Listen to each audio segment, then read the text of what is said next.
Hey everyone, welcome to this episode of Hyperfixated. I'm going to do a quick little. I wanted to do a little tier list on Doctor Who. Chris and Austin have not watched Doctor Who, and I don't really have any friends who like fully watch Doctor Who like I have. So, um, I'll be the only one doing this one, and this was something I wanted to do anyway. Um, Before we go into it, I wanted to say that I haven't fully watched a lot of classic Who. I've watched a lot of new Who, but like not too much classic Who. But I won't be able to give a good opinion on the classic Who doctors, but for the like I've seen like bits and pieces and I know bits and pieces of their stories. So don't take one through uh yeah, don't take 1 through 8 seriously because haven't watched a lot of their stuff, but I want to get into it from what I know. So to start off with William Hartnell as the first Doctor, I want to put him at average. He's the one who did. He started as the first Doctor. He had a lot of stuff to do. There wasn't. It was still new, so there wasn't like set precedent of like what to do and how to do it properly. And I know that with his declining age, that whenever he had to, they eventually had to find some way to make him depart. So that's when the idea of regeneration came along and brought on the second Doctor. But before I get onto that, like more about William Hartnell's Doctor, I hear that he was like kind of mean with his companions unless it was like his granddaughter. He was nice with her. Everybody else, he was kind of just like not mean, but just like tougher against. And the only versions of the first Doctor I've seen are the newer ones that they're in like New Who with the guy from Harry Potter who plays him. I don't remember his name at the moment, but I like what I've seen. I think it's funny because he's like a funny wisecracking old man. I think it's funny. To move on to the second Doctor, Patrick Troughton, I want to put him in a tier above William Hartnell because he preceded him, but he did it perfectly, and he added more comedy to the show.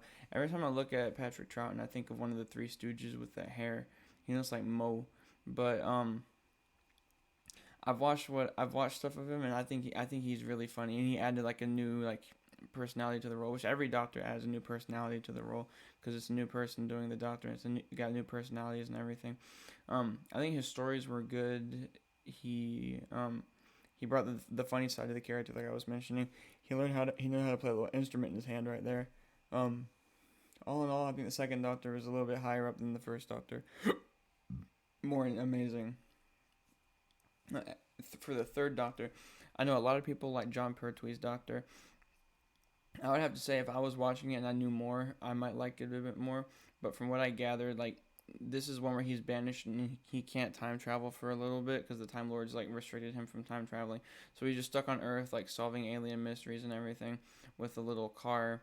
But he doesn't like. I don't. I feel like he wouldn't. Like the whole show of point of like Doctor Who is him being able to like time travel and everything. I don't know how Patrick Troughton's Doctor made it to where he couldn't time travel for a little bit, but I know at the end of John Pertwee's, sort of at the end, he was able to time travel again, and I'm gonna put him at average, but above William Hartnell, just because I know there are some iconic parts that he does that I'm not fully aware of yet.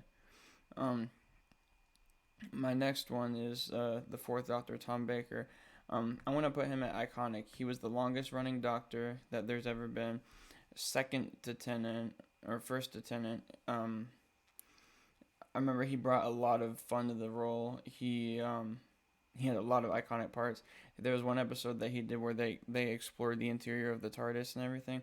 I thought that was cool, and all the Jelly Baby stuff and everything. I thought that was really funny, and I don't know. I think he brought a he just made the Doctor's role very iconic, and especially after like the right after Pertwee regenerated and he came out, he's trying to convince the doctor he's trying to convince a doctor that he feels better, and he starts acting like all energetic, but like he's acting like the Doctor does, like usual. And I think Tom Baker's like a perfect definition of like when people think of Doctor Who, they think of Tom Baker.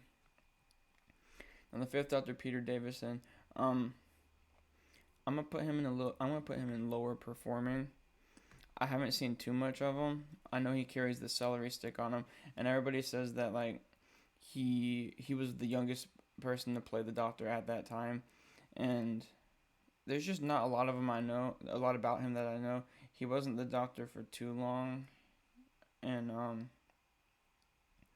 I don't know, just I know he wasn't as good as all the other ones, so I'm gonna put him in a little bit lower performing. And the same thing I'm gonna do with Colin Baker. Colin Baker kind of got screwed over by the network, and unfortunately he got cut and let go. Like he was like the shortest running Doctor, and then when he got cut and let go, I learned that Sylvester McCoy had to actually like wear his uniform. They like made his face all blurry. Well, they made like they had the little rainbow over it and put him in a wig to make him look like Colin Baker when Colin Baker was regenerating. And then and I think Colin Baker, if I'm gonna say, I think he'd probably be a little bit better than the Fifth Doctor, because his attitude, like something about his attitude, and like his like cockiness, just like it was really like it was different. It was fun. Like he was very, very, very like pretentious, and I think that was entertaining. And it did well with his character, and like his outfit is just wild. Like I love the outfit. It's wild. There's nothing much about it really. Um, the Seventh Doctor, Sylvester McCoy. I knew that like I'd say at the beginning of what I saw of his stuff, it was like kind of goofy, and then it got towards a little darker subjects, and then I hear that he like destroyed an entire planet and like justified it and said it was fine and everything. Um, I don't know a whole bunch, but I love the outfit goes crazy. The question mark umbrella, the question mark sweater, but I'm still gonna put him in lower performing as well. Well, actually, I'll put him in average. I'll put him in average, maybe behind Hartnell. I'll put him in average behind Hartnell. The Eighth Doctor, Paul McGann. Um, I haven't seen the movie that he was in. I did see the little clip where he sacrificed himself to turn into the War Doctor during like the Time War and everything. But there's not a lot I know about him. I know that his TARDIS looked really cool, like in like a library. I know that the TARDIS interior was really cool. Um, if there's anything about him, like I know he was different. It was kind of like a different thing with like him being in the movie because he was just in a single movie, and came back. He was in one of 13's episodes as well, but yeah, for me I don't know too much about him. So again, like don't take all this stuff seriously because I don't know the first 8 as well as I know the other ones. But yeah, so I want to put Paul McGann in average, but the very front of average. All right, now we've got the War Doctor. This is a little bit more territory that I know a little bit more. I do like how he like had Paul McGann that it had to regenerate into him in order to like he had to turn to a whole different person that would make sacrifices for the Time War and try to save everything, and ended up having to destroy Gallifrey altogether. And I like the idea of it, but again, he was just created for war. He wasn't created for like anything else like really Doctor related. So I'm gonna put him in average. But I do like his character though, so I want to put him in average above Hartnell. Maybe above Pertwee because I still don't know too much about Pertwee. I'll do above Pertwee because I don't know too much about him. Alright, so Ninth Doctor is the one that I started with. Christopher Eccleston. And I really wish he would come back, but I know the reasons why he won't. If anything, though, he was a good doctor for me to start out with. I was confused because when I got into Doctor Who, I didn't know there was anything called regeneration. So when I saw Matt Smith, I just thought that he was the Doctor. So when I started the show, I'm like, this isn't the right show. This isn't the guy. This isn't the Doctor. Don't know what they're talking about. But like, I was able to understand it more when I realized they regenerate and everything. But I liked his story. I liked his arcs with Rose. I liked the adventures they went on. I liked his like sarcasm at times, his humor. I liked Christopher Eccleston. I'll put his Doctor in amazing. Putting it above Patrick Troughton. Now, Tennant. Tennant is an iconic Doctor, so he's going in iconic. I'm gonna make one extra row above it because I believe my favorite should go above all the other ones. But David Tennant's iconic. He was a doctor for 5 years. He said that a lot of people said that he based his doctor off of, if I'm right, they based some stuff off of Tom Baker, I think. Not, I'm not too sure really, but I know that Tennant was really like, I don't know, I loved his doctor for the longest when I was watching it. I liked every story, every companion. And I watched the new Christmas specials. I like how they brought him back, so he's technically like the 14th Doctor too. But I don't know. I love David Tennant's Doctor, and yeah, I think my favorite episode with his was the end. Like it was such an emotional time whenever he had to regenerate, and he said I don't want to go. Like I loved that. I'm glad that he was able to come back for the 50th anniversary and the 60th anniversary. And there's not much more I have to say about Tennant, but Tennant is like an iconic staple. Like when you think of the Doctor, you think of Tom Baker or David Tennant, or you also think of Matt Smith. Matt Smith is my favorite Doctor. There's something about him. From what everybody was saying that like they had like there's a bunch of serious doctors and they needed like the doctor was having like a midlife crisis, so he went to the now youngest regeneration, which is Matt Smith, and I liked all of his stories. I liked all his companions. My favorite companion though was Clara, and we'll talk more about Clara later. But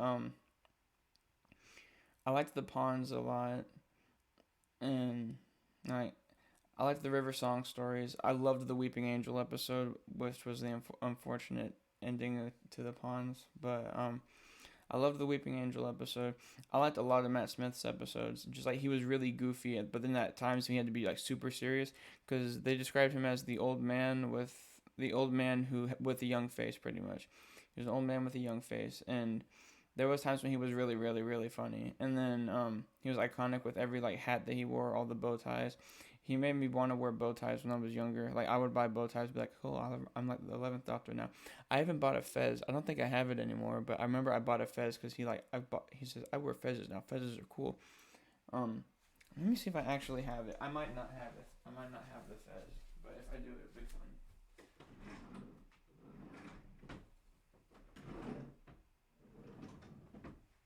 No, I don't have it anymore, but I did have it. But yeah, I loved Matt Smith's Doctor, and I loved his final speech whenever he was regenerating, where he said, "We all change. We're all different people all through our lives, and that's okay. That's good. You got to keep moving so long as you remember all the people that you used to be." He goes, I won't forget this speech. Not one day. I'll always remember when the Doctor was me." And I really wish that we could see more of Matt Smith. Maybe he'll come back for an anniversary episode or something. I don't know, but I would love to see Matt Smith back because he was my favorite.